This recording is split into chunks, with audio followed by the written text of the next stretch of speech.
Si on dit à quelqu'un, va en politique municipale, ça va être super facile, il y aura jamais d'enjeu, je suis pas certain que ça va arriver comme ça. Ça prend des gens qui sont mobilisateurs, qui ont de la force pour aller défendre des dossiers. Je pense que pour se lancer en politique, pour savoir qui on est, c'est quoi les valeurs qui nous motivent dans la vie. En sachant que même quand il va vanter, on va pouvoir se dire, moi, c'est ça mes valeurs, c'est pour ça que je suis là, puis je vais pas plus loin.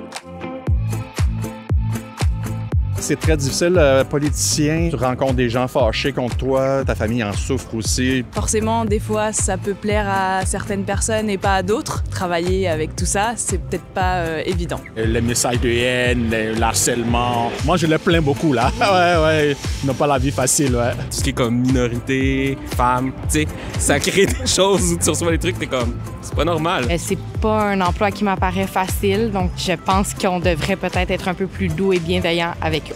La première chose qu'il faut avoir en tête quand on fait de la politique municipale, c'est qu'on sera jamais apprécié et applaudi pour l'ensemble des décisions qu'on va prendre. Choisir, c'est exclure, comme disait quelqu'un que j'aimais bien. Puis ça, on va évidemment avoir à l'expliquer quand on va à l'épicerie, quand on se promène en ville, quand on est dans un commerce, quand les gens viennent nous voir. Ça fait partie du travail. Je suis une personne qui n'aime pas les chicanes. Et j'ai compris dans l'exercice de mes fonctions qu'on peut pas être aimé par tout le monde. Quand on voit passer sur les réseaux sociaux des commentaires sur nos actions, ça peut être blessant parfois. C'est extrêmement difficile, c'est très toxique, mais en même temps, c'est important de lire et de voir ce qui se passe parce que à travers plein de choses pas belles, il y a aussi souvent des commentaires intéressants. Puis ceux-là, on veut les entendre. Les médias sociaux ont autant des beaux côtés que des mauvais côtés. On pense beaucoup à leur effet négatif, mais imaginez qu'on ne les aurait plus pour rejoindre la population, pour leur dire qu'on veut se présenter, puis avoir leurs idées, puis etc.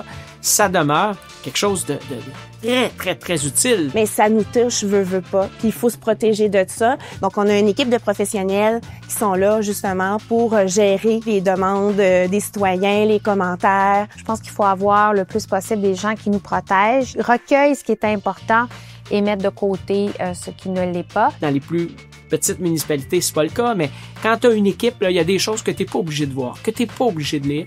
Puis, à un moment donné, tous les commentaires en dessous d'une publication, si ça te permet pas d'avancer, regarde-les donc pas.